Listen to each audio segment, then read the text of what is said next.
ಹನಿ ಹನಿ ಇಬ್ಬನಿ ಈ ಟೈಟಲ್ನ ಕೇಳ್ತಾ ಇದ್ರೆ ತುಂಬ ರೊಮ್ಯಾಂಟಿಕ್ ಲವ್ ಸ್ಟೋರಿ ಅಂತ ಅನ್ಸುತ್ತೆ. ಬಟ್ ನಮ್ಮ ಹೀರೋ ಅವ್ರನ್ನ ನೋಡಿದ್ರೆ ತುಂಬ ಮಾಸ್ ಓರಿಯೆಂಟೆಡ್ ಆಕ್ಷನ್ ಸಿನಿಮಾ ಅಂತ ಅನ್ಸುತ್ತೆ. ಅಜಿತ್ ಜಯರಾಜ್ ಅವರು ಫಸ್ಟ್ ಟೈಮ್ ಪಾದಾರ್ಪಣೆ ಮಾಡ್ತಿದ್ದಾರೆ ಇವಾಗ ಕನ್ನಡ ಇಂಡಸ್ಟ್ರಿಗೆ. ಸರ್, ತಂದೆ ಫೋಟೋ ಇಲ್ಲೇ ಇದೆ. ಸೊ ಏನಕ್ಕೆ, ನನಗೆ ಒಂದು ಡೌಟು, ಇಷ್ಟು ಲೇಟ್ ಆಗಿದ್ದು ಎಂಟ್ರಿ ಕೊಡೋಕೆ ಇಂಡಸ್ಟ್ರಿಗೆ ಏನಕ್ಕೆ ಅಂತ? ಇಲ್ಲ, ಆ್ಯಕ್ಚುಲಾಗಿ ಹೇಳ್ಬೇಕಾದ್ರೆ ನನಗೆ ಆಗಲೇ ಹಾದಿನಗಳು ಸಿನಿಮಾ ರಿಲೀಸ್ ಆಯ್ತಲ್ಲ, ಆವಾಗಲೇ ನನಗೆ ಆಫರ್ಸ್ ಬಂದಿತ್ತು. ಆದರೆ ನಾನು ಅವಾಗ ಪ್ರಿಪೇರ್ ಆಗಿದ್ದಿಲ್ಲ, ಸಿನಿಮಾ ಇಂಡಸ್ಟ್ರಿಗೆ ಪ್ರಿಪೇರ್ ಆಗಿದ್ದಿಲ್ಲ. ನಾನು ಹೇಳ್ಬೇಕಂದ್ರೆ ನಾನು 108 kg ಇದ್ದೆ, ದಪ್ಪ ಇದ್ದಿದ್ದು. ಆಗ ಜನ ಹೇಳೋರು ಲೈಕ್ ನಿಮ್ಮ ತಂದೆಯವರು ಆ ಮಟ್ಟಕ್ಕೆ ಬೆಳೆದಿದ್ರು, ನೀವೇನು ಹೀಗಿದ್ದೀರಾ ಅದು ಇದು ಅಂತ. ಆಗ ಸ್ಕೇಟಿಂಗು, ಜಿಮ್ಮು ಅದು ಇದು ಮಾಡಿ ನಾನು ಇಂಡಿಯಾಗೆ ರೆಪ್ರೆಸೆಂಟ್ ಮಾಡಿದೆ ಸ್ಕೇಟಿಂಗ್. ಇದೊಂಥರ ಎಕ್ಸ್ಕ್ಲೂಸಿವ್ ವಿಷಯ, ಇದನ್ನೆಲ್ಲೂ ಹೇಳಿಲ್ಲ ನೀವು. ಹೇಳಿಲ್ಲ, ಇಂಡಿಯಾಗೆ ರೆಪ್ರೆಸೆಂಟ್ ಮಾಡಿದೆ. ಪ್ಲಸ್ ನಮ್ಮ ಒಂದು ರಿಯಾಲಿಟಿ ಶೋಗೆ ಹೋದೆ ಈ ವರ್ಷ, reality show, dance reality show ಅಂತ. ನಮ್ಮ ತಾಯಿ ಪ್ರತಿಯೊಂದು ಸಲನೂ ನನ್ನ ಸ್ಕ್ರೀನಲ್ಲಿ ನೋಡ್ತಾ ಇದ್ದಾರೆ, ಟಿ ವಿಯಲ್ಲಿ ನೋಡ್ತಾರೆ ಆ ರಿಯಾಲಿಟಿ ಶೋ ಅಲ್ಲಿ. ಅವ್ರ ಮುಖದಲ್ಲಿರೋ ನಗು ನನಗೆ it was like mind blowing for me. So ನಮ್ಮ ತಾಯಿಯ ನಗು ನೋಡೋದಕ್ಕೋಸ್ಕರ ನಾನು ಏನಾದ್ರು ಮಾಡಬೇಕು, ಇಂಡಸ್ಟ್ರಿಯಲ್ಲಿ ಬೆಳಿಬೇಕು ಅಂತ. ಅದೇನೋ ಗೊತ್ತಿಲ್ಲ, ಅಚಾನಕ್ಕಾಗಿ ಆಫರ್ಸ್ ಮೇಲೆ ಆಫರ್ಸ್ ಬರೋಕ್ಕೆ ಸ್ಟಾರ್ಟ್ ಆಯಿತು. ಈಗ 6 ಸಿನಿಮಾ ಸೈನ್ ಮಾಡಿದ್ದೀನಿ. 6 ಸಿನಿಮಾ ಈ ವರ್ಷ ರಿಲೀಸ್ ಆಗ್ತಾ ಇದೆ. ಆಲ್ಮೋಸ್ಟ್ ಎಲ್ಲ ಕಂಪ್ಲೀಟ್ ಆಗಿದೆ. ಹನಿ ಹನಿ ಇಬ್ಬನಿ ಒಂದು ಅದರಲ್ಲಿ. ಬಟ್ ಫಸ್ಟ್ ಸಿನಿಮಾನೇ ತುಂಬ ರೊಮ್ಯಾಂಟಿಕ್ ಅನ್ಸ್ಲಿಲ್ವಾ ಟೈಟ್ಲು? ಹನಿ ಹನಿ ಇಬ್ಬನಿ, ಅದೇ ನಾನು ಹೇಳ್ತಲ್ವಾ, ನಾನು ಒಂದು ಲೈಕ್ ನಾನು I always wanted to be a versatile actor. ಈಗ ಈ ಸಿನಿಮಾಲಿ ನಾನು ಒಂದು ಲವರ್ ಬಾಯ್ ಮಾಡ್ತಾ ಇದ್ದೀನಿ. ಕ್ರಾಂತಿವೀರ ಅನ್ನೋ ಸಿನಿಮಾಲಿ ನಾನು ಭಗತ್ ಸಿಂಗ್ ಕ್ಯಾರೆಕ್ಟರ್ ಮಾಡ್ತಾ ಇದ್ದೇನೆ. ಮೊದಲನೇ south Indian Bhagat Singh cinema ಬರ್ತಾ ಇರೋದು ಅದು. ಬಾಲಿವುಡಲ್ಲಿ 8 ಸಿನಿಮಾ ಬಂದಿದೆ, ಸೌತ್ ಇಂಡಿಯಾಲಿ ಮೊದಲನೇ ಸಿನಿಮಾ ಭಗತ್ ಸಿಂಗ್ ಅನ್ನೋ ಸಿನಿಮಾ ಮಾಡ್ತಾ ಇದ್ದೀನಿ. ಪ್ಲಸ್ ಇನ್ನೊಂದು ಟ್ರಾಟಕ ಅನ್ನೋ ಸಿನಿಮಾಲಿ ನಮ್ಮ ಜಿಗರ್ದಂಡ ಡೈರೆಕ್ಟ್ರು, ಅವ್ರ ಜೊತೆ ಲೈಕ್ ಲೀಡ್ ಕಾಮ್ ಒಂದು ಪೊಲೀಸ್ ಕ್ಯಾರೆಕ್ಟ್ರಲ್ಲಿದ್ದೀನಿ. ಮಾಲ್ಗುಡಿ ಸ್ಟೇಷನ್ ಅಂತ ಇನ್ನೊಂದು ಸಿನಿಮಾ, ಅದರಲ್ಲಿ ಡಾನ್ ಕ್ಯಾರೆಕ್ಟರ್ ಮಾಡ್ತಾ ಇದ್ದೀನಿ. ಬಟ್ ಹೀರೋ, ಆಂಟಿ ಹೀರೋ, ಎಲ್ಲ ಹೀರೋ. ಮೈ ಗಾಡ್. ಸೊ ಇಷ್ಟೊಂದು ದೊಡ್ಡ ಹೀರೋ ಜೊತೆ ನಿಂತ್ಕೊಂಡಿದ್ದಾರೆ ಇವಾಗ ನೀವು ಆ್ಯಕ್ಚುಲಿ. ಸೊ ಫಸ್ಟ್ ಸಿನಿಮಾ ನಿಮಗೂ ಕೂಡ ಎಂಟ್ರಿ ಹೇಗಾಯಿತು? ಹನಿ ಹನಿ ಇಬ್ಬನಿ ಒಳಗಡೆ ನಿಮ್ಮ ಎಂಟ್ರಿ? ಫಸ್ಟ್ ಆಫ್ ಆಲ್ ಇಷ್ಟು ದೊಡ್ಡ ಆಕ್ಟರ್ ಜೊತೆ ಆಕ್ಟ್ ಮಾಡೋಕ್ಕೆ ಆ್ಯಕ್ಚುಲಿ ತುಂಬಾ ಖುಷಿ ಆಗುತ್ತೆ. ಆಕ್ಟರ್ ಅಲ್ಲ, ಇವಾಗ ಸ್ಟಾರ್ಟ್ ಆಗ್ತಾ ಇದೆ ಅಷ್ಟೇ. ಅವರೊಂದು ದೊಡ್ಡ ಆಕ್ಟರ್ ಆಗೇ ಆಗ್ತಾರೆ, ಯಾಕಂದರೆ 6 ಸಿನಿಮಾನ ಸೈನ್ ಮಾಡಿದ್ದಾರೆ. ಈ ವರ್ಷದಲ್ಲಿ ಬ್ಯಾಕ್ ಟು ಬ್ಯಾಕ್ ಸಿನಿಮಾಸ್ ಕೊಡ್ತಾರೆ ಅವರು. ಸೊ ಆ ಪೊಸಿಷನಲ್ಲಿ ಅವ್ರು ಖಂಡಿತ ಬರ್ತಾರೆ. ನನಗೆ ಈ ಒಂದು ಮೂವಿ ಮುಖಾಂತರ ನಾನು ಇಂಡಸ್ಟ್ರಿಗೆ ಬರ್ತಾ ಇದ್ದೀನಿ. ಸೊ ತುಂಬಾ ಖುಷಿ ಆಗುತ್ತೆ. ನಾನು actually to be very frank, ನಾನು ಮಿಸ್ ಬಂಟ್ ಮ್ಯಾಂಗ್ಳೂರ್ ಆಗಿದ್ದೆ. ಸೊ ಅಲ್ಲಿಂದನೂ ನನಗೆ ಆಫರ್ಸ್ ಅನ್ನೋದು ಬರ್ತಾಯಿತ್ತು, but I was never ready for it. ನನ್ನಲ್ಲಿ ಆ ಒಂದು ಸ್ವಲ್ಪ ಕಾನ್ಫಿಡೆನ್ಸ್ ಅನ್ನೋದು ಲ್ಯಾಕ್ ಆಗ್ತಾಯಿತ್ತು. ನೀವು ಏನು ಲೈಕ್ ಇವಾಗ ಮಂಗಳೂರು ಅಂದ ತಕ್ಷಣ ನಮಗೆ ಬಂಡ್ಸು, ಶೆಟ್ಟೀಸು, ಹೆಗ್ಡೇಸ್ ಎಲ್ಲ ಜಾಸ್ತಿ. I am pure Shetty.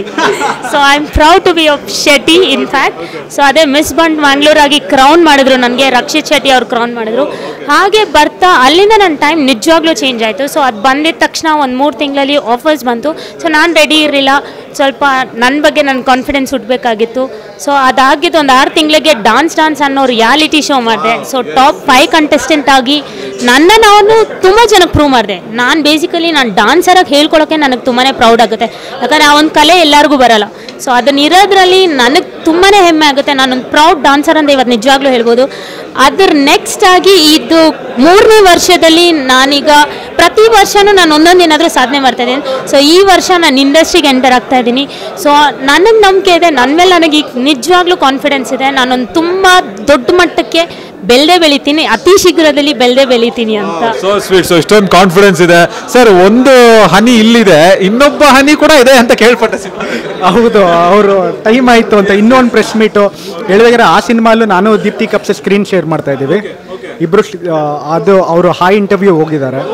So ಇಲ್ಲಿ ಇಬ್ರು ಹೀರೋಯಿನ್ಸು ಫಸ್ಟ್ ಸಿನಿಮಾನೇ ರೊಮ್ಯಾಂಟಿಕ್ ಒಂದು ಗೆಟಪ್.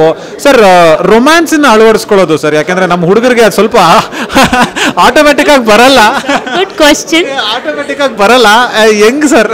ಇಲ್ಲ, ಹೇಳ್ಬೇಕಾದ್ರೆ ನಾನು ನಿಜವಾಗ್ಲೂ ಲೈಕ್ ನಾನು ಈ ಥರ ಕ್ರಾಂತಿವೀರ ಎಪಿಕ್ ಸಿನಿಮಾ ಆಗಲಿ, ಲೈಕ್ ಮಾಲ್ಗುಡಿ ಸ್ಟೇಷನ್ ಆಗಲಿ, ಟ್ರಾಟಕ್ ಆಗಲಿ, ಅದೆಲ್ಲನೂ ನಾನು ಲೈಕ್ ಮ್ಯಾಕ್ಸಿಮಮ್ ಸಿಂಗಲ್ ಟೇಕೆ ತೊಗೊಂಡಿರೋದು ಆಲ್ಮೋಸ್ಟ್. ಈ ಸಿನಿಮಾಲು ಒಂದು ರೊಮ್ಯಾನ್ಸ್ ಸೀನ್ ಇದೆ, ಅದಕ್ಕೆ ನಾನೊಂದು 5 ಟೇಕ್ಸ್ ತಗೊಂಡು ಅದನ್ನ ತುಂಬಾನೇ ಒಂದು ಅದ್ಭುತ ಲೆವೆಲ್ ಅಲ್ಲಿ ಮಾಡಿದ್ದಾರೆ. ನಾನು ಮುಂದೆ ನಿಂತ್ಕೊಂಡು ನೋಡಿದ್ದೀನಿ ಅದನ್ನ. ಸೊ ಇದು ನಿಮ್ ಜೊತೆ ನಡೆಯೋದಾ ಇನ್ನೊಬ್ರು ಹೀರೋ? ಇಲ್ಲ, ಇನ್ನೊಬ್ರು ಹೀರೋನ್ ಜೊತೆ ನಡೆಯುತ್ತೆ. ಸರ್ ಏನಕ್ಕೆ ಸರ್ ಅದು ರೊಮ್ಯಾನ್ಸ್ ಅಂದ ತಕ್ಷಣ ನಮ್ಗೆಲ್ಲ ನಡುಕ್ತಿವಲ್ಲ ಹುಡುಗರು ಒಂಥರ, ಯಾಕೆ ಅಂತ? ಅದೇನೋ ನನಗೂ ಗೊತ್ತಾಗ್ತಿಲ್ಲ. ಅದಕ್ಕೆ ಸೊಲ್ಯೂಷನ್ ನಾವೇ ಕಂಡುಹಿಡಿಬೇಕು ಅನ್ಸುತ್ತೆ. ಹಚ್ಕೊಂಡಿದ್ದಾರೆ ಫಸ್ಟ್ ಆಫ್ ಆಲ್, ಅವ್ರ ಮುಖದಲ್ಲೇ ಕಾಣಿಸ್ತಾ ಇದೆ ನೋಡಿ. ಬನ್ನಿ ಸರ್. ಸರ್ ಎಸ್, ಸ್ವಲ್ಪ ನಿಮ್ಮ ಒಂದು ಸಣ್ಣ ಪರಿಚಯ. ಸರ್ ನನ್ನ ಹೆಸರು ಮಧುರ್ ಶಿವು ಅಂತ. ಫಸ್ಟ್ ಟೈಮ್ ಡೈರೆಕ್ಷನ್ ಮಾಡ್ತಾ ಇದ್ದೀನಿ. ಆದರೆ ನಿಜವಾಗ್ಲೂ ಫಸ್ಟ್ ಟೈಮ್ ಅಂತ ಅನ್ಸೋದೇ ಇಲ್ಲ. ಡೆಫಿನೆಟ್ ಆಗಿ ಸೂಪರ್ ವರ್ಕ್ ಮಾಡಿದ್ದಾರೆ. ಸೂಪರ್ ಅಂದರೆ ಫ್ಯಾಂಟಾಸ್ಟಿಕ್ ವರ್ಕ್. ಸರ್ ಅಜಿತ್ ಅವರು ಫೈಟ್ಸ್ಗೆ ಮತ್ತೆ ಎಲ್ಲ ಮಾಸ ಬಾಡಿ ಗೆಟಪ್ ಎಲ್ಲ ಫ್ಯಾಂಟಾಸ್ಟಿಕ್. ರೊಮ್ಯಾನ್ಸ್ ಬಗ್ಗೆ ಮಾತಾಡ್ತಾ ಇದ್ವಿ, ನೀವು ತುಂಬಾ ಹೇಳ್ಕೊಟ್ರಂತೆ ಸರ್. ಅವ್ರದ್ದು ಏನಂದರೆ ಸರ್ ರಿಯಲಿ ಆ್ಯಕ್ಟಿಂಗ್ ಮಾಡ್ಬೇಕಂತ ತುಂಬ ಪ್ಯಾಷನ್ ಇದೆ ಅವ್ರಿಗೆ. ಎಲ್ಲ ಥರ ರೋಲ್ಸು ಅವ್ರು ಮಾಡ್ತಾ ಇದ್ದಾರೆ. ಅವ್ರದ್ದು ಎಲ್ಲ ನೀವು 5-6 ಪಿಕ್ಚರ್ ಬಗ್ಗೆ ತಿಳ್ಕೊಳ್ಳಿ. ಬಟ್ ರೊಮ್ಯಾನ್ಸ್ ಎಸ್ಪೆಷಲಿ ನೀವೇ ಹೇಳ್ಕೊಟ್ಟಿದ್ರೆ ಚೆನ್ನಾಗಿ ಮಾಡಿದೆ ಅಂತ ಇದ್ರ. ಅವರೇ ಹೇಳ್ಕೊಟ್ರೆ ಎಷ್ಟೊಂದು ಸೀರಿಯಸ್ ಆಗಿ ನಾನು ತುಂಬ ಟೇಕ್ ತಗೊಂಡ್ಬಿಟ್ಟೆ. ಸರ್ ಈ ಕಡೆ ತಿರುಗಿ ಸರ್ ಕೈ ಹಿಂಗ್ ಸ್ಲೋ ಆಗಿ ಬರಲಿ ಸರ್. ಎಷ್ಟು ನಿಮಗೆ ಒಳ್ಳೆ ಎಕ್ಸ್ಪೀರಿಯನ್ಸ್ ಅಲ್ಲ ಸರ್ ರೊಮ್ಯಾನ್ಸ್ ಅಲ್ಲಿ? ಇದು ಮೊದಲು ಒಂದು 2 ಸಿನಿಮಾಲ್ ಅಸಿಸ್ಟೆಂಟ್ ಡೈರೆಕ್ಟರ್ ಕೆಲಸ ಮಾಡಿದ್ದೆ. ಜೊತೆ ನಮ್ಮ ಟೀಮ್ ವರ್ಕ್ ಎಲ್ಲ ಚೆನ್ನಾಗಿ ಮಾಡಿದ್ದಾರೆ. ಇವರು ನಮಗೆ ತುಂಬ ಕೋಆಪರೇಷನ್ ಕೊಟ್ಟಿದ್ದಾರೆ. ಸರ್ ಈಗ ಸಿನಿಮಾ ಹಂತ ಎಲ್ಲಿದೆ? ಆಡಿಯೋ ಯಾವಾಗ ಬರುತ್ತೆ? ಏನಾಗ್ತಿದೆ ಸರ್? ಈಗ ನಾವು ಈಗ ತಾನೇ ಮುಗಿಸಿದ್ದೀವಿ ಟಾಕಿ ಪೋರ್ಷನ್ ಸಾಂಗ್ಸ್ ಎರಡನ್ನು. ನೆಕ್ಸ್ಟ್ ಇವಾಗ ಪೋಸ್ಟ್ ಪ್ರೊಡಕ್ಷನ್ ಮುಗಿಸ್ಕೊಂಡು ಎಲ್ಲ ಒಂದು ಪ್ರಮೋಷನ್ ಮಾಡಬೇಕು, ಎಲ್ಲ ಕಾಲೇಜಸ್ಗೆ ಹೋಗ್ಬೇಕಂತ ಪ್ಲ್ಯಾನ್ ಮಾಡ್ತಾ ಇದ್ದೀವಿ. Targeting the youths. Fantastic. Ajith ಅವರೇ, ತಂದೆಗೆ ಯಾವ ಇಷ್ಟು ಸಿನಿಮಾಗಳಲ್ಲಿ ಒಂದು ಸಿನಿಮಾನ, ಈಗ ಅಫ್ಕೋರ್ಸ್ ಭಗತ್ ಸಿಂಗ್ ಅವ್ರ ಸಿನಿಮಾ ಅಂತ ಅಂದಾಗ ನನಗೆ ಅಲ್ಲಿ ತುಂಬ ಕ್ಯೂರಿಯಾಸಿಟಿ ಬರ್ತಿದೆ ಆ ಸಿನಿಮಾ ಬಗ್ಗೆ. ಬಟ್ ಹ್ಯಾವಿಂಗ್ ಸೆಡ್ ದಟ್ ಎಲ್ಲಾನು ನಿಮ್ಮ ಮಕ್ಕಳೇನೆ, ಎಲ್ಲ ಸಿನಿಮಾನು ನಿಮ್ಮ ಕೂಸೆ ಆಗುತ್ತೆ. ಒಂದು ಸಿನಿಮಾ ಡ್ಯಾಡಿಗೆ ಏನಾದರೂ ಒಂದು ಡೆಡಿಕೇಟ್ ಮಾಡಬೇಕು ಒಂದು ಕತೆನ ಅಂತ ಅನ್ನೋದಾದ್ರೆ ಈ ನೀವು ಮಾಡ್ತಾ ಇರೋ 6 ಸಿನಿಮಾಗಳಲ್ಲಿ ಯಾವ್ದಾಗ್ಬೋದು? ಎಲ್ಲ ಸಿನಿಮಾ ಹೇಳ್ಬೇಕಂದ್ರೆ, ಯಾಕಂದರೆ ಅವರಿಂದನೇ ನಾನು ಪ್ಲಸ್ ನಮ್ಮ ತಾಯಿಯ ಪ್ರೀತಿಯಿಂದ ನಾನು ಈ ಮಟ್ಟಕ್ಕೆ ಬೆಳೆದಿದ್ದೀನಿ. ಸೊ ನಮ್ಮ ತಾಯಿನ ಖುಷಿ ಇಟ್ಕೊಳ್ಳೋಕ್ಕೆ ನಾನು ಯಾವ ಮಟ್ಟಕ್ಕೆ ಬೇಕಾದರೂ ಬೆಳಿತೀನಿ ಅನ್ನೋ ಕಾನ್ಫಿಡೆನ್ಸ್ ನನಗಿದೆ. ಆ ಸಪೋರ್ಟು ನಿಮ್ಮಿಂದ ಇದ್ದರೆ ನಾನು ಡೆಫಿನೆಟಾಗಿ ಬೆಳಿತೀನಿ ಸರ್. ನಾವಲ್ಲ, ಜನ ಡೆಫಿನೆಟ್ಲಿ ನಿಮ್ಮನ್ನ ಪ್ರೀತಿಯಿಂದ ಆಶೀರ್ವಾದ ಮಾಡ್ತಾರೆ ಅಂತ ಹೇಳ್ತಾ ಇದ್ದೀವಿ ಸರ್. ತಂದೆನೂ ತುಂಬ ಮೆಚ್ಕೊಂಡು ಅವ್ರನ್ನ ಸಪೋರ್ಟ್ ಮಾಡಿ ಆಲ್ಮೋಸ್ಟ್ MP ಸ್ಟೇಜಲ್ಲಿ ಇದ್ದರು ಅವರು. ಅವಾಗ ಒಂದು ಆಕ್ಸಿಡೆಂಟಲ್ಲಿ ಇದಾಯಿತು. ಆದರೆ ಈ ಟೈಮು ನೀವು ನನ್ನ ಬೆಳೆಸಿ, ಆದರೆ ಅದೊಂದು ಲೆವೆಲು ಇದೊಂದು ಲೆವೆಲು.